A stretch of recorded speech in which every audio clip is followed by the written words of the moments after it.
पंजाब की सियासत में तशद्दुद का अंसर बढ़ता जा रहा है। लाहौर में मुख्तलिफ सियासी जमातों के दफातर से बड़ी तादाद में असलहा बरामद। बल्दियाती इलेक्शन से पहले खतरे की घंटी बज रही है।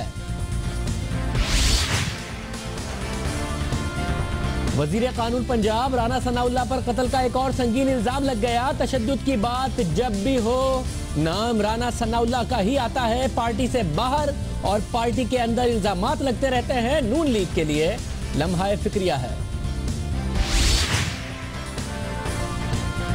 सुप्रीम कोर्ट ने सिद्दीक बलोच की नाअहली की सजा खत्म कर दी। इन 154 में जिमनी इलेक्शन का फैसला बरकरार रखा। इन 122 के बाद एक और इंतखाबी मैदान सजने वाला है।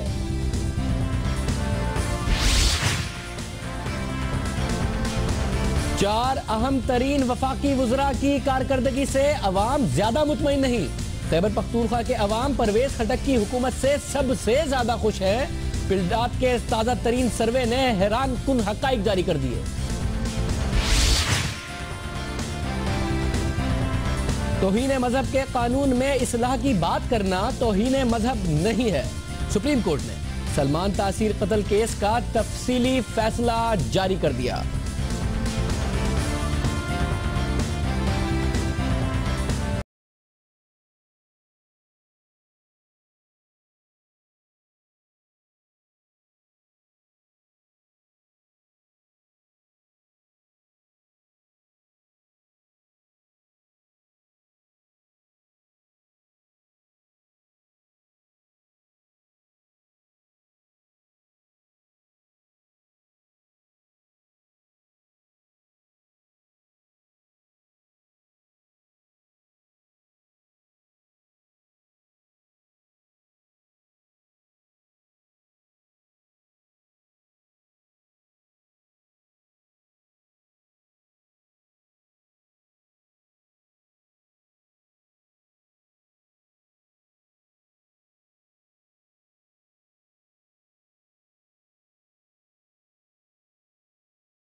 ये जो इतना सारा असले का इस्तेमाल है ये उसके बाद है या पहले ही हो रहा था, जो कि बल्दियाती इलेक्शन में बहुत ज्यादा खतरनाक साबित हो सकता था, क्योंकि कुछ अरसे पहले ही बल्दियाती इलेक्शन से ये क्रैक डाउन हुआ है। तफसीलात हम जानते हैं नुमाइंदा जियो न्यूज मियां आबिद से। मियां आबिद, बहुत शुक्रिया हमें ज्वाइन करने के लिए। बताइएगा क्या मामला है, कौन कौन सी सियासी जमातें और ये जो दो कारकुन मार दिए गए थे पाकिस्तान तहरीक इंसाफ के, जिसका इल्जाम उन्होंने नवाज लीग पर लगाया, ये उसके बाद इतना सारा असला जमा हुआ है या बल्दियाती इलेक्शन को देखते हुए पहले ही ये मामला हो गया था जो खतरनाक साबित हो सकता था? जी शाहजेब, ये ऐसा मामला नहीं है कि पहले ही बहुत ज़्यादा असला तो लोगों के पास था लेकिन क्रैकडाउन नहीं किया जा रहा था।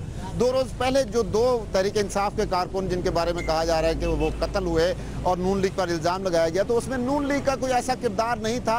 ये मुख्तलिफ लोग होते हैं जो एक दूसरे को बुलाते हैं। उसमें जो मरकजी मुलजिम था उसका वो एक ज्वारिया था और उसने मुस्लिम लीग का नाम लेकर वहाँ पे फायरिंग की और इस तरह। मियां आबिद, मैं आपसे ये नहीं पूछ रहा कि जो वाकया हुआ उसमें नून लीग का किरदार था या नहीं था। मैं पूछ रहा हूँ आज जो असला पकड़ा गया है उसमें कौन कौन सी जमातों के क्रैक डाउन हुआ है जहां से असला बरामद हुआ है? जी, एक तो लाहौर पुलिस ने बिला तफरीक जो है वो ऑपरेशन किया है और क्रैकडाउन किया है तमाम सियासी जमातों और इवन आज़ाद उम्मीदवार जो थे जिनके ऊपर शक के पास असला मौजूद है, तो पुलिस जो है वो इनके ना सिर्फ दफातर के बाहर खड़े हुए लोगों को उन्होंने पकड़ा बल्कि दफातर के अंदर जाकर तलाशी ली और उसमें से 18 क्लाशिनकोव जिनका लाइसेंस ही नहीं था उनको भी मतलब उन्होंने अपनी तहवील में ले लिया। उस असले में 170 के करीब बंदूकें और पिस्तौल भी कब्जे में ले लिए। तो 20 के करीब जो अफराद थे उनको हिरासत में लेकर उनके खिलाफ मुकदमात भी दर्ज कर लिए हैं। तो इसमें मुस्लिम लीग नून और तहरीक इंसाफ और जमात इस्लामी के दफातर के साथ आजाद उम्मीदवार जो थे उनके दफातर पर भी छापे मारे हैं। बहुत शुक्रिया मियां आबिद। तमाम अक्रॉस द बोर्ड एक ऑपरेशन किया गया, उसके बाद ये असलहा बरामद किया गया है। पंजाब की सियासत हो, बाई इलेक्शन होने वाले हो, उससे पहले क्रैकडाउन किया, अच्छा किया, मगर उसके बावजूद पंजाब पुलिस की मजीद जिम्मेदारी है कि किसी भी किस्म के असलहे का इस्तेमाल ना हो, कारकुन ना मारे जा रहे हो। हुक्मरां जमात की बहुत ज्यादा बड़ी जिम्मेदारी है, जिस पर अभी तक इल्जाम लग रहा है। पाकिस्तान तहरीक इंसाफ की तरफ से अपने 2 कारकुनों के कत्ल का भी इल्जाम लगाया गया, जिस पर नून लीग का यह मौकफ है कि वो आपस की लड़ाई थी, कोई सियासी जमातों का उस तरीके का मामला नहीं था और ये पुरानी लड़ाई थी। अब बात करते हैं एक और बड़ी खबर की, एक और अहम इंकिशाफ की, जिसने पंजाब हुकूमत को हिलाकर रख दिया है। बहुत कुछ बातें हो रही हैं और हम पहले से इल्जामात की जद में आने वाले वजीर कानून पंजाब राना सनाउल्लाह साहब को आज प्रोग्राम में लेंगे और उनसे पूछेंगे कि कत्ल का एक और नया इल्जाम उन पर लगा है। कुछ दिन पहले पार्टी के अपने रहनुमा चौधरी शेर अली ने उन पर 20 कत्ल का इल्जाम लगाया था और राना सना ने हमारे प्रोग्राम में कहा था कि उनसे कहें उसकी फहरिस्त तो दे दें ताकि मैं भी देख लूं। फहरिस्त बहरहाल चौधरी शेर अली साहब की तरफ से नहीं दी गई। अब अपनी ही पार्टी के रहनुमाओं की तरफ से इल्जाम लगने के बाद राना सनाउल्लाह को कत्ल के एक और इल्जाम का सामना है और कत्ल के जुर्म में फांसी की सजा पाने वाले मुजरिम नवीद कमांडो ने इंकिशाफ किया है कि पंजाब के वजीर कानून राना सनाउल्लाह ने अपने करीबी साथी भोला गुज्जर को कत्ल कराया। इंसदाद दहशतगर्दी की खुसूसी अदालत में दिए गए बयान में नवीद उर्फ कमांडो ने बताया कि भोला गुज्जर राना सनाउल्लाह के पुराना साथी था, लेकिन वो किसी भी अहम ओहदे पर फाइज ना हो सका। लेकिन जब भोला गुज्जर ने राना सनाउल्लाह का साथ छोड़ने का फैसला किया तो सूबाई वजीर राना सनाउल्लाह, उनके साथियों और कुछ पुलिस अफसरान ने भोला गुज्जर को कत्ल करने का हुक्म दिया, जिस पर नवीद कमांडो ने 9 जनवरी 2015 को भोला गुज्जर की गाड़ी पर फायरिंग करके उसे कत्ल कर दिया। मुलजिम के एतराफी बयान के नतीजे में 21 अक्टूबर को इंसदाद दहशतगर्दी की खुसूसी अदालत ने मुजरिम को 4 मरतबा सजाए मौत की सजा सुनाई और उसके 2 साथियों को 25-25 साल की कैद का भी हुक्म दिया गया। और क्योंकि इसने एतराफ जुर्म किया था, ये बात मानी थी कि मैंने कत्ल किया है, साथ में बताया कि राना सनाउल्लाह साहब के कहने पर किया है, तो इसके अपने एतराफ की वजह से इसको सजाए मौत दी गई। नवीद कमांडो के इस एतराफी बयान पर अदालत ने एसपी रैंक के अफसर से तहकीकात कराने का हुक्म देते हुए राना सनाउल्लाह को शामिल तफ्तीश करने का कहा था। अदालत ने 23 नवंबर को तहकीकाती रिपोर्ट जमा कराने का भी हुक्म दिया है। हम खुद बात कर लेते हैं। राना सनाउल्लाह साहब इस वक्त हमारे साथ मौजूद है। राना साहब बहुत शुक्रिया हमें ज्वाइन करने के लिए। राना साहब, अदालत ने तफ्तीश 23 नवंबर को मांगी है, क्या तवक्को की जाए कि आपसे भी जबरदस्त किस्म की तफ्तीश होगी, इंसाफ के दायरे में रहकर तफ्तीश होगी, आप इन्फ्लुएंस नहीं करेंगे उसको वजीर होते हुए? देखिए शाहजेब, ये कोई ना जबरदस्त इल्जाम है ना कोई ये इंकशाफ है। अगर ये इल्जाम जबरदस्त होता या इंकशाफ होता तो मुदई फरीक की तईद से होता। भोला गुज्जर जो है वो मेरा भाई था और 9 जनवरी को उसे जो है वो कत्ल कर दिया गया। और जब इस केस को हमने पूरी तरह से परसू किया तो पता चला कि फर्रक वहीद नामी एक जो SHO था, इंस्पेक्टर, उसने अपने प्राइवेट गन मैनों से, इसमें ये नवीद कमांडो और कोई 5-6 लोग और हैं, इनसे उन्होंने भोले गुज्जर को जो है वो कत्ल करवाया। जब इन लोगों को गिरफ्तार किया गया तो इनमें से कुछ लोग जो थे वो फरार हो गए, फर्रक वहीद और 3 लोग और। उनके जो है वो इंटरपोल से दायमी वारंट, रेड वारंट हासिल किए गए हैं और इंशाल्लाह उनको बहुत जल्द जो है वो वापस ला के इंसाफ के कटहरे में पेश करेंगे। ये जब ट्रायल चल रहा था तो ट्रायल के दौरान फर्रक वहीद ने बाहर से कई मरतबा राब्ता किया और उसकी ये ख्वाहिश थी कि मैं मुदई फरीक की जो है वो पैरवी और इस केस से पीछे हट जाऊं ताकि वो जो है वो सजा से बच सके। लेकिन क्योंकि ये उन्होंने बहुत बड़ा जुल्म किया था, इसलिए मैं इस बात के ऊपर कायम रहा। तो ये फिर उन्होंने एक साजिशी बयान अपने एक मुल्ज़िम से जो है वो दिलवाया है। अब इस बयान की जो है वो संगीनी तो तब हो कि भोला गुज्जर के भाई हैं, उसका मुदई है, उसके गवाहान हैं, उनका क्या मौकफ है। राना साहब, तो एक मसला है इसमें। राना साहब इसमें एक मसला है और हम क्योंकि कराची से प्रोग्राम करते हैं और कराची के बारे में बहुत सारे प्रोग्राम करते हैं और यहां पर आपने एक इस्तिलाह सुनी होगी नामालूम अफराद की, कि नामालूम अफराद कत्ल कर देते हैं। यहां तो मुद्दई को पता ही नहीं होता किसने कत्ल किया, गवाह मार दिए जाते हैं। कल भी मैं इस हवाले से बात कर रहा था, तो मुद्दई तो नहीं करता, तफ्तीश के बाद कातिल तक पहुंचा जाता है। कभी कातिल पकड़ा है तो बताता है उसका मोटिव क्या था और किसने उसको कत्ल करने को कहा था। तो जो कातिल है वो जो बात कह रहा है उसकी कोई अहमियत नहीं है, सिर्फ मुद्दई ने जो कहा उसकी अहमियत है। राना साहब जी, बात ये है शाहजेब, इस कत्ल में ये कत्ल क्यों हुआ, अदावत क्या थी, मौके के गवाह, मुदई, ये सारी चीजें जो मौजूद हैं। ये बाकायदा तफ्तीश मौजूद है, बाकायदा ट्रायल हुआ है। उस ट्रायल की बुनियाद के ऊपर उन शहादतों को दुरुस्त तस्लीम करते हुए अदालत ने 2 मुलजमों को सजाए मौत और 2 को जो है वो उम्र कैद की सजा दी है। ये कोई ऐसा केस नहीं है कि इसका किसी को पता नहीं है। नहीं, मगर जिस अदालत ने इसको सजा दी है कि इस केस का मुद्दई मैं खुद हूं। राणा साहब, जिस अदालत ने सजा दी है उसी अदालत ने इस केस की तहकीकात करने का, इस बयान के हवाले से जो आपके बारे में कहा है, अगर इस अदालत की सजा इतनी मौतबर है, जिसको आप मौतबर मान रहे हैं कि इसको सजाए मौत और दूसरों को उम्र कैद की सजा दी है, तो आपके बारे में या उसके बयानात पर तफ्तीश को आप मौतबर मानेंगे? क्या वो भी मौतबर है, वो भी होनी चाहिए आपके खिलाफ अगर तहकीकात होती है? बिल्कुल शाहजेब, उस केस में शहादत पेश की गई है वो मोतबर है। उस मोतबर शहादत के ऊपर इन मुल्जमान को सजा हुई है। वही शहादत जो है वो मोतबर ठहरेगी। एक ऐसा कातिल जो 15 साल से इश्तिहारी हो, जो किराए का कातिल हो, उसके बयान की बुनियाद के ऊपर जो है वो केस को खराब नहीं किया जा सकता। ये केस को खराब करने के लिए उन्होंने जो है ये एक चाल चली है, लेकिन इसका पूरा मौसर इंतजाम तफ्तीश में मौजूद है, गवाहियों में मौजूद है, शहादत में मौजूद है। मुझे एक बात बताइए राणा साहब, इसमें ये कह रहा है कि मैं पहले भी पुलिस से रिमांड के वक्त भी बार बार कह रहा था और मैंने ये बात बार बार कही सनाउल्लाह साहब ने कि कहने पर ये कत्ल किया, मगर पुलिस ने मेरी बहुत ज्यादा पिटाई की और कहा कि राणा सनाउल्लाह का नाम निकालो और मुझे बहुत ज्यादा मारा पीटा गया और बाद में जज के सामने बात की गई है। तो अब ये कैसे पता चले? शाहजेब, ये बात जो है ये इस हद तक गलत है। मैं ऑन एयर आपके साथ बात कर रहा हूं कि इस बंदे का पूरी जिंदगी में कभी इससे मिलना या कभी टेलीफोन पे बात करनी भी साबित हो तो चलिए, बाकी जो है वो किसी शहादत की जरूरत नहीं है। आप मुझे कसूरवार ठहरा ये केस को खराब करने की कोशिश है जो कि कतई तौर पे जो है वो कामयाब नहीं होने दी जाएगी। इसमें मुद्दई ने या मुद्दई के वकील ने या फिर किसी आपके सियासी मुखालिफ ने नहीं कहा, उस शख्स है जो ये मान रहा है कि मैंने कत्ल किया और फांसी चढ़ने जा रहा है, फिर आपकी बात कर रहा है। इस एतराफी बयान की वजह से उसे फांसी हुई है, वो ऐसी साजिश करेगा आपके खिलाफ जिसमें खुद फांसी चढ़ जाए? राणा साहब जी देखिए, बात ये है शाहजेब, ये जब उन्होंने साजिश की थी केस को खराब करने के लिए, उस वक्त उसको फांसी की सजा नहीं हुई थी। ये उन्होंने ट्रायल के दौरान जो है वो उन्होंने एक मौकफ इख्तियार किया था और ट्रायल के दौरान जो है मुद्दई ने अपनी शहादत पेश करनी होती है और मुल्ज़िम जो है वो कोई भी मौकफ इख्तियार कर सकता है। मुद्दई ये कह सकता है कि जी मैंने जो कत्ल किया मैंने मुद्दई के कहने पे किया है, तो इसका मतलब ये तो नहीं है कि मुल्ज़िम को छोड़ दिया जाएगा और मुद्दई को पकड़ लिया जाएगा। मुजरिम ये भी तो कह सकता है ना राणा साहब कि मैंने ये कत्ल नहीं किया। सारी चीजें शहादत के पास, मतलब मुजरिम को अगर बचना ही हो तो वो ये भी तो कह सकता है कत्ल मैंने नहीं किया। वो यही क्यों कहेगा कि मैंने किया, क्यों ये जानते हुए इंसदादी दहशतगर्दी की अदालत के सामने कह रहा है और फांसी के अलावा इसका कोई आउटकम नहीं होगा, मगर राणा सनाउल्लाह के कहने पर किया करके वाइबर के जरिए राणा सनाउल्लाह को बताया, ये क्यों कहेगा? शाहजेब, इस किस्म के एक नहीं 100 केसेस होंगे कि 3-4 कत्ल हैं, 11 मुल्ज़िम हैं, उनमें से एक मुल्ज़िम आगे कहता है कि जी ये मैंने सारा कुछ किया, बाकी सारे बेगुनाह हैं। तो इसका मतलब है कि मुल्ज़िम के बयान को मान लिया जाए, बाकी सबको बरी कर दिया जाए, मुद्दई भी झूठा, गवाही भी झूठी। राणा साहब आपकी बात बिल्कुल दुरुस्त है। राणा साहब आपकी बात बिल्कुल दुरुस्त है। राणा साहब आपकी बात बिल्कुल दुरुस्त है। ऐसे बहुत सारे केसेस होंगे, मगर राणा साहब ऐसे भी बहुत सारे केसेस होंगे, मुद्दई का वकील कोई भी हो, चाहे जितने भी गवाह हो, उन्होंने कातिल के पीछे जो बंदा है उसका ना कहा हो, मगर कातिल ने खुद ने कहा हो और फिर पुलिस उस तफ्तीश करके पहुंची हो और सजा हुई हो। ऐसे भी तो कुछ केसेस होंगे ना राणा साहब? तो उन चंद केसेस की शाहजेब, अगर तफ्तीश के जरिए से, मुद्दइयों के जरिए से, गवाहियों के जरिए से अगर किसी नतीजे पे पहुंचा जा सकता है तो बिल्कुल पहुंचना चाहिए। मैं इस बात से तो नहीं कह रहा कि वो नहीं पहुंचना चाहिए, लेकिन मैं ये बात कह रहा हूं कि इस केस में तो हम खुद मुद्दई हैं।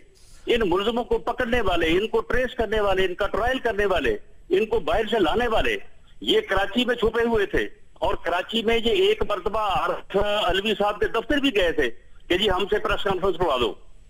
यानी ये सारी चीजें जो है ये सिर्फ और सिर्फ मेरे खिलाफ ये बात इसलिए करना चाहते थे कि अगर मैं इस केस की मुद्दई ना करूं, मैं इस केस की बैक में ना हूं, तो इनको फिर कोई सजा ना हो। अच्छा साहब एक बात बताइए, राणा साहब एक बात बताइए, मुख्तलिफ इल्जामात और मुख्तलिफ इल्जामात में और मुख्तलिफ केसेस में जब जब आपका नाम आया, आपसे बात होती रही है, चौधरी शेर अली साहब ने नाम लिया, आपको हमने प्रोग्राम में लिया, आपने उसकी जस्टिफिकेशन दी, मॉडल टाउन का वाकया हुआ उसकी आपने एक और जस्टिफिकेशन दी, बार बार आप ही का नाम क्यों आता है किसी भी कत्ल के हवाले से, इतनी बड़ी बड़ी वायलेंस के हवाले से? सिर्फ आप क्यों, इतनी सारी साजिश आप ही के खिलाफ क्यों होती है? नून लीग में बहुत सारे एमपीएस, एमएनएस और बहुत सारे वर्कर्स हैं।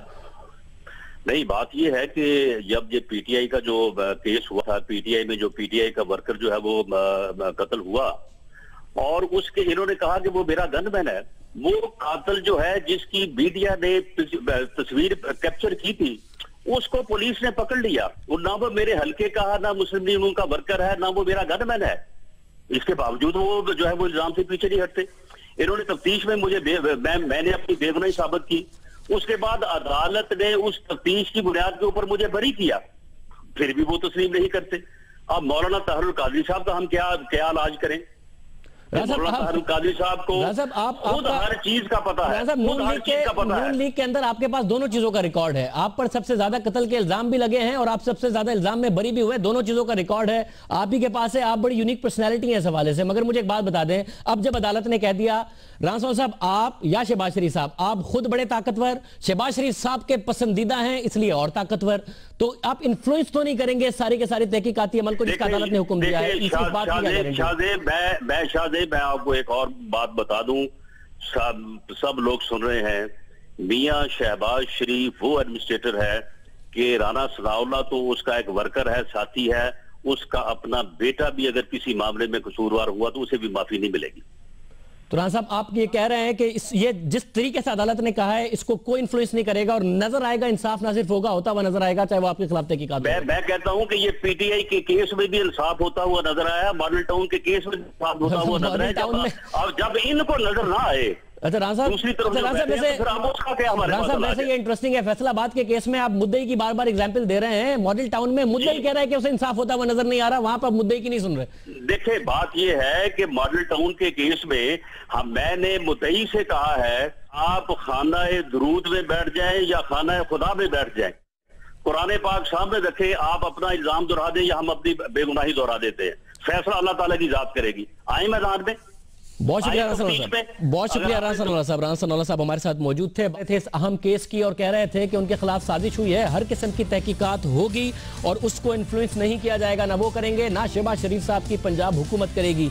जाहिर इस केस को हम उस तरीके से फॉलो भी करते रहेंगे कि इसकी तहकीकात कितनी ईमानदारी से हो रही है। और अब बात करते हैं एक और अहम अदालती फैसले की जिसके सियासी असरात बहुत गहरे और दूररस हो सकते हैं, और इसलिए हो सकते हैं कि यह फैसला है लोधरा के हलके का, जिसमें सिद्दीक बलोच साहब को अदालत ने जो नाअहल करार दे दिया गया था ट्रिब्यूनल की तरफ से, उस फैसले को कलअदम कर दिया है और कहा है कि वो इलेक्शन लड़ सकते हैं। और ये इसके सियासी असरात इसलिए हो सकते हैं कि आम बाई इलेक्शन नहीं है। इमरान खान साहब हो और कोई इलेक्शन हो तो मामला दूसरा ही होता है, क्योंकि खान साहब पहले एक पूरी कैंपेन बनाते हैं, जुडिशल कमीशन अपनी मर्जी का बनवाते हैं, जुडिशल कमीशन का जो फैसला आता है उसे नजरिया जरूरत के तहत कह देते हैं। फिर खान साहब NA 122 के लिए भरपूर कैंपेन करते हैं, भरपूर इलेक्शन लड़ते हैं, उसका जो नतीजा आता है उसके बाद धांधली का नैरेटिव खान साहब का फिर भी बरकरार रहता है कि PTI हार जाए तो NA 154 हो, लोधरा हो, जहांगीर तरीन साहब हो और उसका अब बाई इलेक्शन होना हो तो सियासी असरात बहरहाल इस फैसले के होंगे। और NA 154 में खुद जहांगीर तरीन साहब कह रहे हैं अब हम इलेक्शन लड़ेंगे, सिद्दीक बलोच साहब की तरफ से कहा जा रहा है कि इलेक्शन लड़ेंगे। सिद्दीक बलोच साहब हमारे साथ मौजूद हैं, उन्हीं से बात करते हैं। सिद्दीक बलोच साहब बहुत शुक्रिया हमें ज्वाइन करने के लिए। सबसे पहले ये बताइएगा NA 122 का इलेक्शन होने जा रहा है, आपने कहा जो पार्टी फैसला करेगी, वैसे आपके भाई को टिकट मिला है। लोधरा में जो पहले वाले पोल्स आए थे उसमें आप और जहांगीर तरीन साहब बहुत करीब थे, इनफैक्ट एक स्लाइट मार्जिन की विक्ट्री थी जहांगीर तरीन साहब की। NA 122 में तो नून लीग का इतना बड़ा मार्जिन था, उसके बावजूद इतना क्लोज कॉन्टेस्ट हुआ है, इतना करीबी कंटेस्ट हुआ है, आपसे जीत ना जाए कहीं जहांगीर तरीन साहब तैयार हैं आप लड़ने के लिए? शहर का इलेक्शन एक नोयत का होता है और देहात का इलेक्शन दूसरी नोयत का होता है। जो इस्लामाबाद लाहौर में बैठकर इलेक्शन का खाका तैयार करते हैं या नक्शा बनाते हैं, उन्हें जमीनी हक़ाइक़ का कोई इल्म नहीं होता। 31 अक्टूबर को इलेक्शन हो रहा है बल्दियात का चेयरमैन और वाइस चेयरमैन का लोधरा में। यहाँ हम दोनों की औकात और हैसियत का पता चल जाएगा कि कितने जहांगीर तरीन साहब के PTI के जीते हैं और कितने नून लीग के जीते। मगर मसला यह है कि कंटोनमेंट के इलेक्शन में भी नून लीग ने काफी अच्छी कामयाबी हासिल की थी, मगर पाकिस्तान तहरीक इंसाफ ने उसके बावजूद NA 122 में बड़ा टफ कंपटीशन दिया। तो आप कहीं कंटोनमेंट के इलेक्शन को बुनियाद बनाकर जिस तरह दूसरे इलेक्शन प्रिडिक्ट किए जा रहे थे, आप बल्दियाती पर नजर रखें और ऐसा ना हो जहांगीर तरीन साहब इलेक्शन ले जाएं आपसे। NA 122 में और तरीकाकार था। खानजादा साहब अच्छी तरह जानते हैं कि सिर्फ पैसे के जोर पर इलेक्शन लड़ा गया। अच्छा, मगर एक और फैक्टर भी था और वो फैक्टर था कि NA 122 में जहां खान साहब ने गली गली घर घर जाके कैंपेन की, वैसे तो तहरीक इंसाफ कहती है कि खान साहब होते तो कोई और बात होती, नियरली खान साहब ही ने इलेक्शन लड़ा अलीम खान साहब के बिहाफ पे, मगर दूसरी तरफ नून लीग ने भी भरपूर कैंपेन की, वुज़रा की दौड़ें लग गई, हमजा शहबाज बहुत ज्यादा कैंपेन करते नजर आए। तो आपके लिए भी फिर ये सारे के सारे आकर कैंपेन करेंगे अगर खान साहब दूसरी तरफ से कैंपेन करेंगे? खान साहब ने 3 जलसे किए जहांगीर तरीन की खातिर लोधरा में 2013 में, एक नहीं किया 3 किए, और एक तो ऐसा था जिसमें इन्होंने पूरे जिले का विजिट किया था। अब भी हमें इमरान खान से क्या खौफ है, खुदा का नाम माने, देख लेना जब इमरान खान साहब आएंगे मीडिया उनके साथ होगा, वो देख लेना कि कितना एक हजूम है और कितना पुरतफाक इस्तकबाल हो रहा है खान साहब। मतलब आपकी तरफ से भी हमजा और वफाकी वुज़रा ये सारे होंगे या आप अकेले ही मुकाबला कर रहे होंगे? आपको नहीं चाहिए इनकी मदद नहीं चाहिए? अगर पार्टी ने शाहजेब मुझे हुक्म दिया कि सदीक खान तुमने इलेक्शन लड़ना है, तो मैं हकीकत कह रहा हूँ ना, मुझे किसी वफाकी वजीर की मुझे कोई जरूरत नहीं, मैं इलेक्शन आपके सर पर लड़ूंगा, और जो हमारा मकामी लोधरा की ग्रुप है हम लड़ेंगे इलेक्शन। मकबूल साहब, मैं फिर कह रहा हूँ, आपको एहसास है ना इस बात का कि आपका मुकाबला नहीं है? खान साहब नैरेटिव बिल्ड करते हैं और वो नैरेटिव अगर उनके मौकफ के मुताबिक फैसला ना आए फिर भी बरकरार रहता है। जुडिशियल कमीशन से उन पर कोई नहीं फर्क पड़ा, 122 की हार से कोई फर्क नहीं पड़ा, चाहे वो नैरेटिव कितना अनपॉपुलर हो जाए, पोल्स कुछ भी कह रहे हो, वो बिल्ड करते रहते हैं। तो आपके इलेक्शन को बुनियाद बनाकर अगर आप हार गए तो खान साहब ने पूरे 2013 के इलेक्शन को कंट्रोवर्शियल कर देना है, और नून लीग के लिए बहुत मुश्किल और बड़ा इलेक्शन है ये, आपको इस बात का एहसास है? जनाबे वाला, खान साहब एक ऐसी क़यादत इस मुल्क में आ गई है, कोई भी नतीजा वो तस्लीम नहीं करेंगे अपनी जिंदगी में, और उनकी किस्मत में सिर्फ रोना लिखा हुआ है। शाहजेब, आज जज साहब ने सवाल किया जस्टिस साकिब निसार ने कि बलोच साहब आप इलेक्शन लड़ने के लिए तैयार हैं? मैंने कहा मैं तैयार हूँ। जहांगीर खान तरीन साहब के वकील से पूछा उन्होंने, मखदूम अली खान साहब आपके मुवक्किल भी तैयार हैं? उन्होंने कहा कि सर आप जेरी डिग्री का फैसला करें, इलेक्शन के मुतालिक नहीं कहा। बहुत शुक्रिया। सिद्दीक बलोच साहब हमारे साथ मौजूद थे और हम चाहते थे कि जहांगीर तरीन साहब से भी गुफ्तगू करें और उनसे पूछें कि वो कितने तैयार हैं। पहला सर्वे तो उनके फेवर में आया था, दूसरे में जाहिर है कैंपेन नहीं हो रही थी, तो कोई बहुत ज़्यादा अच्छा इन 154 का उनके फेवर में नहीं आया था जो पोल्स आए थे, मगर जहांगीर तरीन साहब से बार बार रब्ता करने के बावजूद वो प्रोग्राम में नहीं आए। अब हम एक ब्रेक शामिल करते हैं और उसके बाद जिक्र होगी एक और बड़ा ही ज़बरदस्त किस्म का इंटरेस्टिंग सर्वे है जो कि सबसे ज़्यादा पॉपुलर, सबसे ज़्यादा मकबूल तो पंजाब हुकूमत को दिखाता है, मगर अगर सबसे ज़्यादा कोई आवाम मुतमईन है किसी हुकूमत की परफॉर्मेंस से तो वो खैबर पख्तूनख्वा की हुकूमत है। बड़ी अच्छी खबर है पाकिस्तान तहरीक इंसाफ के लिए, जरा इस पर बात करेंगे एक ब्रेक के बाद।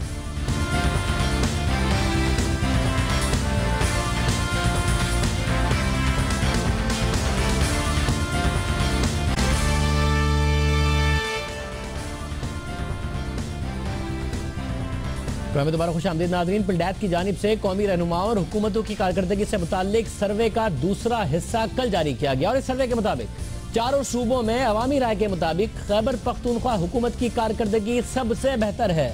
पिलडैत ने चारों सूबों के 28 अहम सेक्टर्स के बारे में लोगों से राय ली, उस सूबे के लोगों से राय ली, और दिलचस्प बात यह है कि अगर खैबर पख्तूनख्वा और पंजाब में अवामी राय का मवाजना किया जाए तो खैबर पख्तूनख्वा में 24 ऐसे सेक्टर्स हैं जो बेहतर कारकर्दगी का मुजाहरा कर रहे हैं, जबकि सिर्फ 4 ऐसे सेक्टर्स हैं जिनमें खैबर पख्तूनख्वा के मुकाबले में पंजाब हुकूमत की कारकर्दगी बेहतर है। लॉ एंड ऑर्डर, गुर्बत के खात्मे, तालीम, सेहत समेत 24 सेक्टर्स में अवामी राय के मुताबिक खैबर पख्तूनख्वा हुकूमत बेहतर परफॉर्म कर रही है, जबकि जिन 4 सेक्टर्स में खैबर पख्तूनख्वा से पंजाब हुकूमत अच्छा परफॉर्म कर रही है उनमें यूटिलिटी बिल कलेक्शन, तरक्याती प्रोग्राम, बच्चों के हिफाजती टीके और पब्लिक ट्रांसपोर्ट, वो 4 सेक्टर्स हैं जिनमें पंजाब हुकूमत की कारकर्दगी बेहतर है। अगर इन 28 सेक्टर्स में बलूचिस्तान और सिंध हुकूमत का जायजा लिया जाए तो अवामी राय के मुताबिक 15 ऐसे सेक्टर्स हैं जिनमें सिंध हुकूमत के मुकाबले में बलूचिस्तान हुकूमत अच्छा परफॉर्म कर रही है। सिंध हुकूमत अपनी खराब कारकर्दगी की वजह से खबरों में रहती है। अब पिलडैत सर्वे के मुताबिक अवामी राय में 28 में से 13 ऐसे सेक्टर्स हैं जिसमें सिंध हुकूमत की कारकर्दगी बलूचिस्तान हुकूमत से तो बेहतर है, लेकिन बाकी दूसरे सूबों से, जो बड़े सूबे हैं, उनसे मवाजना किया जाए तो सिंध बहुत पीछे नजर आता है। आमतौर पर पंजाब और सिंध का मुकाबला होता था, पंजाब और सिंध एक दूसरे के आगे पीछे होते थे, मगर अब खैबर पख्तूनख्वा और पंजाब में मुकाबला है। और सर्वे दिलचस्प इसलिए है कि वैसे तो ज़्यादा जो इत्मीनान है वो खैबर पख्तूनख्वा के अवाम ने दिखाया है कि उनकी मुख्तलिफ सेक्टर्स में हुकूमत बेहतर परफॉर्म कर रही है, लेकिन जब अवाम से ये सवाल किया गया कि कौन से चीफ मिनिस्टर को, कौन सी हुकूमत को वो समझते हैं कि वो ज़्यादा बेहतर है, तो 78% अवाम ने, यानी कि बहुत ज़्यादा अवाम ने ये कहा कि उनके ख्याल में 76% अवाम ने कि पंजाब हुकूमत बेहतर है, जबकि इसके बिल्कुल आधा नंबर था खैबर पख्तूनख्वा की अवाम के लिए। और ये दोनों चीज़ें क्यों इतनी फ़र्क है, इस पर तो हम बात करेंगे ही, लेकिन एक और दिलचस्प बात है इस सर्वे में, और वो ये कि वो वज़रा जो वज़ीर आज़म का राइट लेफ्ट आपको नज़र आते हों, उनकी कारकर्दगी पर अवाम मुतमईन नहीं। वफाकी वज़ीर ख़ज़ाना इसहाक़ डार की वज़ारत के बारे में सिर्फ 33% की मस्बत राय है। वफाकी वज़ीर दाखिला चौधरी निसार की वज़ारत के बारे में सिर्फ 28% लोगों की राय मस्बत है, जबकि वज़ारत ख़ारिजा के बारे में 37% लोगों की राय है कि वो अच्छा काम कर रही है। जबकि सबसे कम अप्रूवल रेटिंग वज़ारत पानी और बिजली की है। 27% लोगों की राय में वफाकी वज़ीर पानी और बिजली ख्वाजा आसिफ अच्छा परफॉर्म नहीं कर रहा है। और ये हैरानकुन बात इसलिए है कि लोड शेडिंग में तो कहीं ना कहीं कमी आई है, उसके बावजूद ख्वाजा आसिफ साहब की परफॉर्मेंस से लोग मुतमईन नहीं, मगर बतौर वज़ीर दिफा उनकी कारकर्दगी की सबसे ज़्यादा अप्रूवल रेटिंग्स हैं। हालांकि ये ख्याल किया जाता है कि उन्हें कि कोई बहुत ताकतवर ना तो वो वज़ीर दिफा है, ना ही उनकी चलती है। ज्वाइंट डायरेक्टर पिल्डैत आसिया रियाज हमारे साथ मौजूद है, ज़रा उनसे पूछते हैं ये मामला क्या है कि वो वज़रा जो सबसे अहम और सबसे अच्छे ख्याल किए जाते हैं अवाम की नज़र में नहीं डिलीवर कर रहा है। ज़्यादा बेहतर परफॉर्मेंस खैबर पख्तूनख्वा की कही जा रही है, मगर ज़्यादा पॉपुलर चीफ मिनिस्टर या हुकूमत पंजाब की है। आसिया, बहुत शुक्रिया हमें ज्वाइन करने के लिए। ये बात समझ नहीं आई कि सबसे ज़्यादा अप्रूवल रेटिंग्स अगर इस बारे में देखा जाए कि मुख्तलिफ सेक्टर्स में, जो कितने सारे सेक्टर आपने दिए, किसने ज़्यादा अच्छा परफॉर्म किया, तो लोग कहते हैं खैबर पख्तूनख्वा की हुकूमत ने। मगर सबसे ज़्यादा पॉपुलर चीफ मिनिस्टर अगर देखा जाए या हुकूमत, तो डबल है शहबाज शरीफ साहब की मकबूलियत परवेज़ खटक साहब के मुकाबले में। ये कैसे हो सकता है? देखिए शाहजेब, ये फ़र्क है जो थोड़ा अंडरस्टैंड करना चाहिए, और हमने इसको अपनी जो न्यूज़ रिलीज़ है उसमें भी और रिपोर्ट में वाज़े किया है। जो केपी गवर्नमेंट की परफॉर्मेंस है वो केपी के अवाम ने दी है, यानी जो हर जो सूबे की परफॉर्मेंस है वो सिर्फ एक प्रोविंस वाइज उसका एनालिसिस है। सो जो सबसे ज़्यादा इम्पॉर्टेंट बात है यहाँ पे ये नोट करने की कि वो ये है कि पंजाब के जो अवाम है वो तो पंजाब की हुकूमत की जो कारकर्दगी है उससे इतने खुश नहीं है जितने केपी के अवाम अपनी हुकूमत की कारकर्दगी से खुश हैं।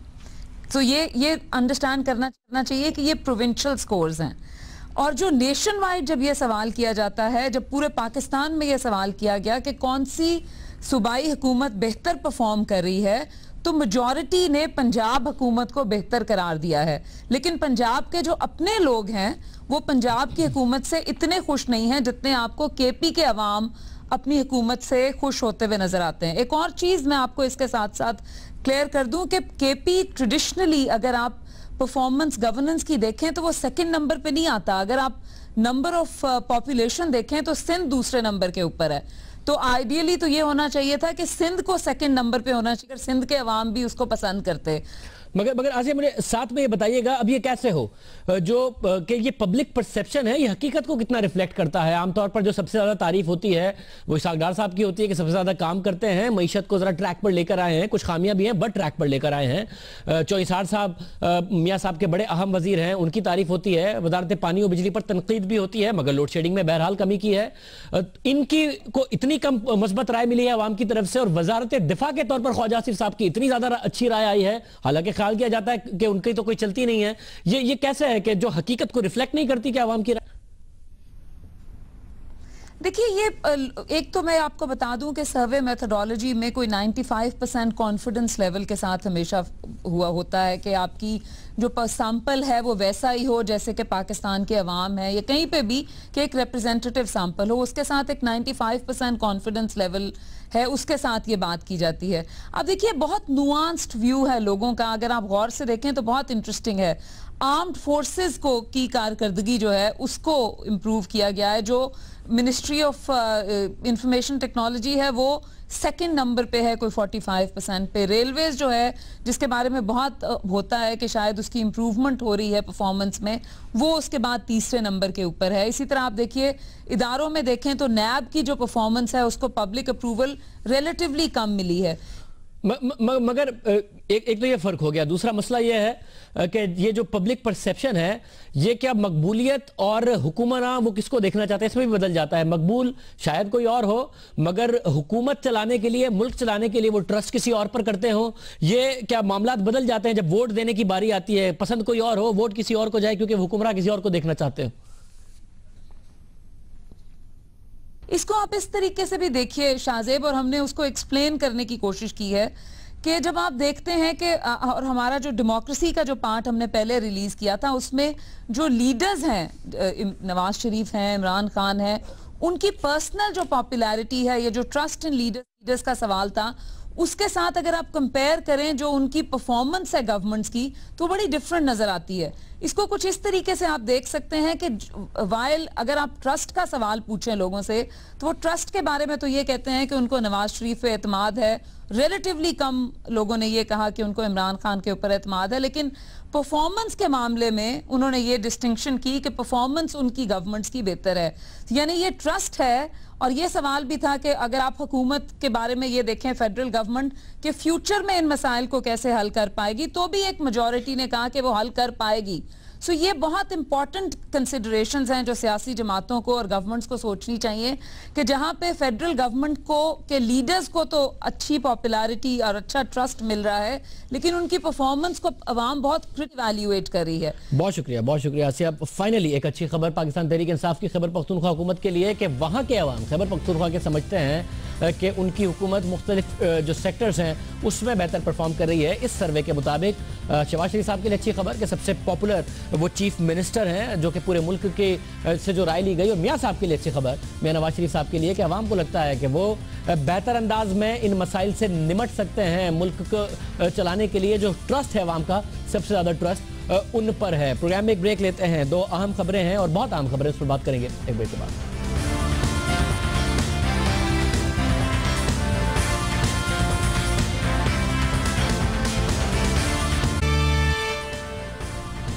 प्रोग्राम में बात करते हैं अहम अदालती फैसले की। सुप्रीम कोर्ट ने साबिक गवर्नर पंजाब सलमान तासीर कत्ल केस पर तफसीली फैसला जारी कर दिया है।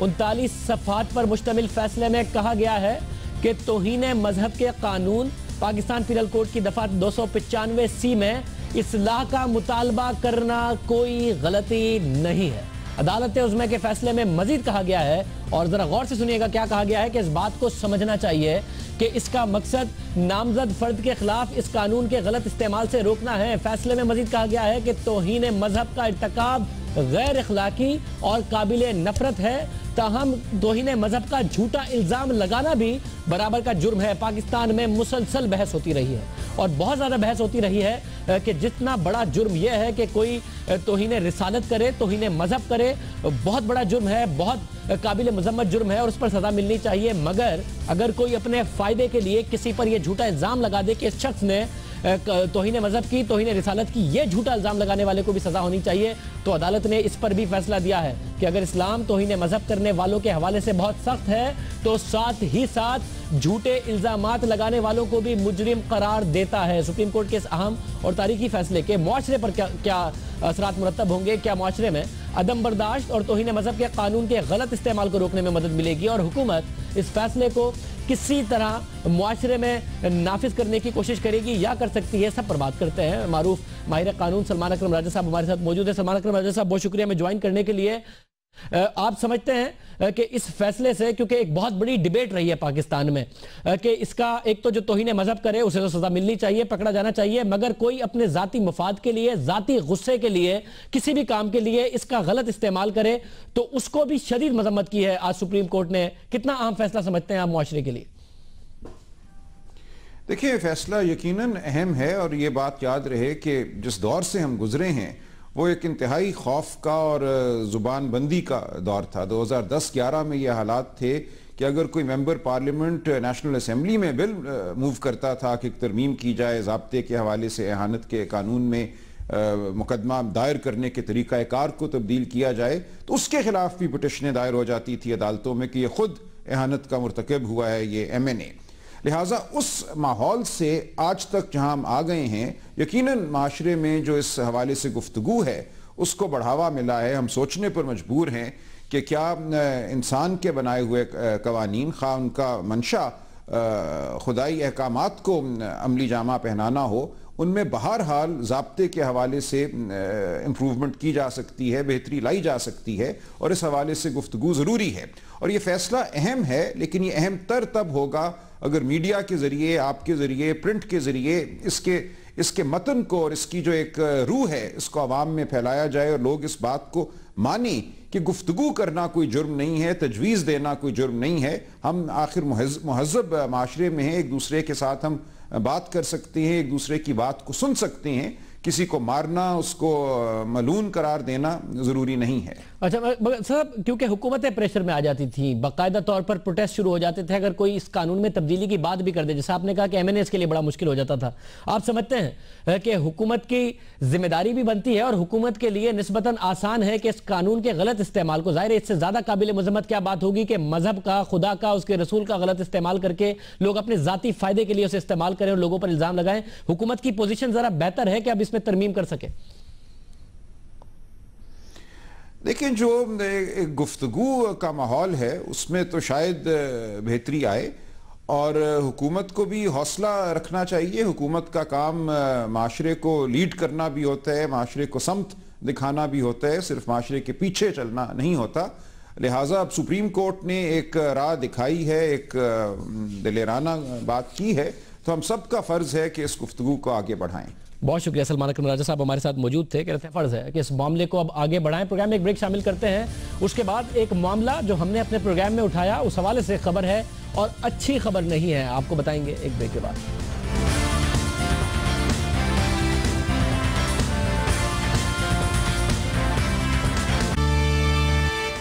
प्रोग्राम में बात करते हैं जायका की, जिसका जिक्र हम 2 रोज कबल अपने प्रोग्राम में कर चुके हैं। हमने अपने प्रोग्राम में आपको बताया था कि जापानी कंपनी ने माहौलियाती आलूदगी जांचने के लिए $11 मिलियन की लागत से, और ये पाकिस्तान के पैसे नहीं थे, उन्होंने अपनी लागत से 2007 में मुल्क भर में जदीद लेबॉर्ट्रीज लगाई थी, जिनमें अब से सिर्फ एक आध ही काम कर रही है, जबकि बकिया लेबॉर्ट्रीज गर्द आलूद हो गई हैं। मुख्तलिफ सूबाई हुकूमतों ने उन्हें इस्तेमाल नहीं किया कि माहौलियाती आलूदगी पर बात करें, उसे जांचे कि शहरों का क्या हाल है, सूबों का क्या हाल है। जायका की तरफ से एक फैसला किया गया है और वो फैसला है कि पाकिस्तान में माहौलियात के शोबे में काम नहीं करेंगे। हमारे नुमाइंदे कसीम सईद हमारे साथ मौजूद हैं, उनसे पूछते हैं कि इस हवाले से क्या तफसीलात हैं। कसीम, अफसोसनाक खबर है, हमने तो बाकायदा तौर पर तफसील से सेगमेंट किया कि हुकूमतें जागें और देखें कि किस तरीके से मशीनरी नाकारा हो रही है। क्या जायका की तरफ से क्यों ये फैसला किया गया है, क्या फैसला है? जी शाहजेब, हुकूमत पाकिस्तान की बेरुखी ने न सिर्फ जापानी दोस्तों को नाराज कर दिया है बल्कि दिल बर्दाश्ता भी कर दिया है। जायका ने आज से 8 साल कबल पाकिस्तान को फ़ज़ाई आलूदगी और मौसम में होने वाली तब्दीलियां जांचने वाले जो इंतहाई महंगे आलात दिए थे, वो जिस हाल में थे, हमने गुज़िश्ता प्रोग्राम में अपने बताया था नाज़रीन को, उनको खुद जो है वो गर्द चाट रही थी। उसके बाद इस बात का बहुत गहरा असर लिया है जापानी कंपनी जायका ने, और उसके बाद उन्हें अपनी पॉलिसी भी तब्दील करना पड़ी और फैसले सामने आए कि पाकिस्तान में अब मजीद माहौल के शोबे में कोई भी नया प्रोजेक्ट शुरू नहीं किया जाएगा। एक बड़ा सेटबैक है, आपकी पाकिस्तान की जो रेपुटेशन है आलमी सतह पर वो भी इससे जो है मुतासिर हुई है, और ये फैसला किया गया है कि इतने बड़े सेटबैक के बाद अब मजीद पाकिस्तान में माहौल के शोबे में जो है जायका अपने प्रोजेक्ट शुरू नहीं करेगा। जायका हुक्काम से हमारी आज बात हुई, इस्लामाबाद में उनका कहना था कि जो पैसा है ये जापान में बसने वाले जापानी टैक्स पेयर्स का पैसा है और वो अपने अवाम के पैसे की खासी कदर करते हैं। $11 मिलियन के ये इक्विपमेंट्स बहुत शुक्रिया कसीम सईद। वो मायूसी का है कि जो जापान के अपने टैक्स पेयर हैं उनका पैसा था और अब वो इरादा नहीं रखते। जाते जाते बात करते हैं नंदीपुर पावर प्रोजेक्ट की, मुसलसल हम उस पर बात करते रहे हैं, तकरीबन साल होने को है कि हम इस पर बात करते रहे हैं। वफाकी वजीर पानी और बिजली हमारे प्रोग्राम में कहते रहे और स्टेट मिनिस्टर कहते रहे, कभी दिसंबर का, कभी फरवरी का, कभी मार्च का इश्तिहार चलते रहे और हमसे कहा जाता रहा। कंट्रोवर्शियल बातें भी हमारे शो में कर गए, जिसकी वजह से ऐसा लगा जैसे हुकूमती इदारों की आपस में नहीं बनती। और हमने आपको बताया था कि आखिरी मीटिंग में जब नंदीपुर के एमडी से इस्तीफा लिया गया तो वजारत पानी और बिजली ने कहा था कि हम 3 हफ्ते में चला के दिखाएंगे। अब खबर है कि 3 हफ्ते में वजारत पानी और बिजली ने चला दिया है प्रोजेक्ट, और जो बात थी कि शहबाज शरीफ साहब और वो जिम्मेदार हैं नंदीपुर के एमडी, उन्होंने लगवाए थे, तो अब वजारत पानी और बिजली ने उस एमडी को हटाने के बाद 3 हफ्ते के अंदर जो गारंटी दी थी उसमें यह प्रोजेक्ट चला दिया है। और secretary water and power Yunus Dhaka साहब ने जो कमिटमेंट की थी वो पूरी की, वजीर पानी और बिजली ने जो कमिटमेंट की थी वो पूरी की। हम अभी भी इस पर नजर रखेंगे कि ये जो कमिटमेंट है, क्योंकि इसमें फ्यूल ट्रीटमेंट प्लांट के जो मसले मसले हैं, ये इसी तरह फुल कैपेसिटी पे 430 मेगावाट प्रोड्यूस करता रहे। मगर अच्छी खबर है कि जो हमने आपको खबर दी थी 3 हफ्ते पहले के 3 हफ्ते के अंदर अंदर चलाने का कहा है वाटर एंड पावर ने, वो पूरी कर दी गई। आज के प्रोग्राम में इतना ही, आपसे कल के प्रोग्राम में फिर मुलाकात होगी। इजाज़त दीजिए, अल्लाह हाफ़िज़।